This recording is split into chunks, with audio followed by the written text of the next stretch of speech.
These are some of the ideological themes that the Underground Man hits on while he's writing his notes, and these feature pretty heavily in the last couple chapters, so I figured I would pile them here.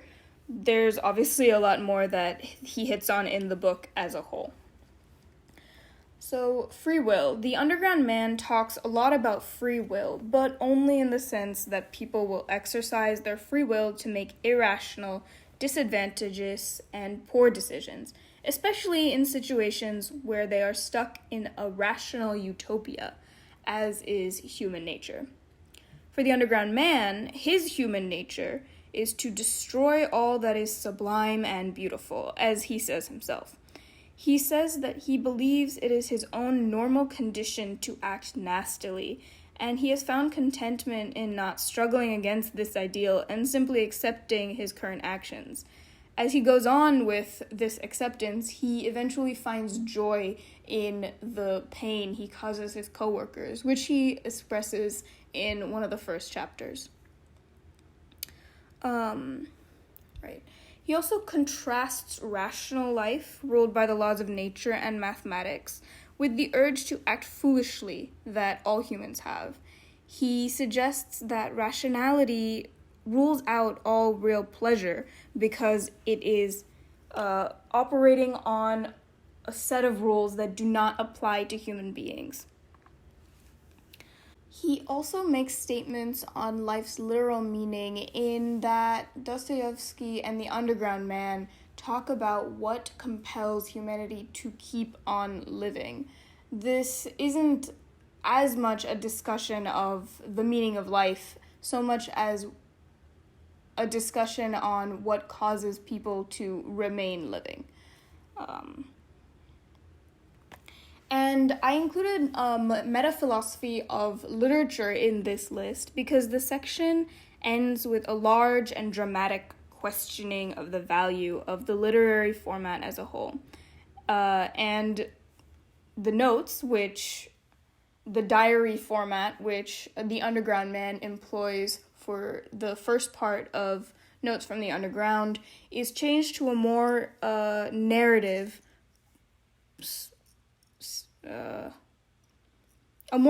style as we go into apropos of the wet snow.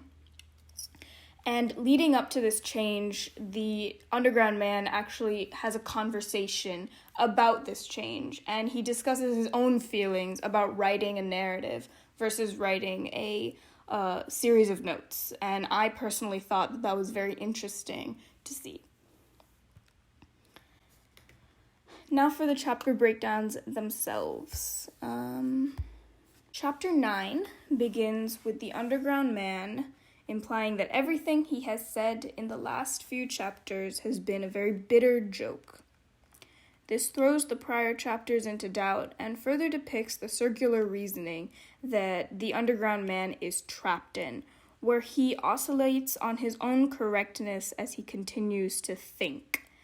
As we remember, he is trapped in a state of conscious inertia in that he cannot make a decision and he cannot act.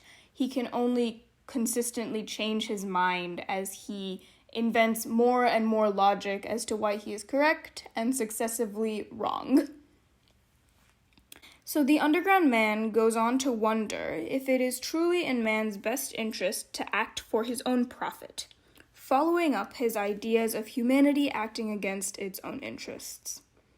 He says that the urge to create, to produce, to earn profit, and be productive within society are very strongly felt by humanity.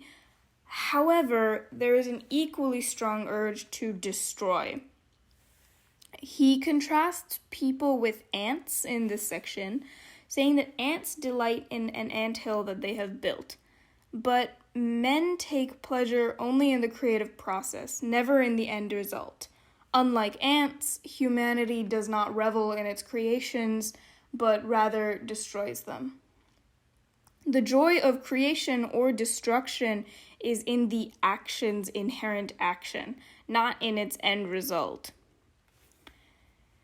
To the Underground Man, humanity feels that after they fully achieve their goals, there will be nothing left to do, and they are very alarmed by the futility of having it all and living in a utopic world.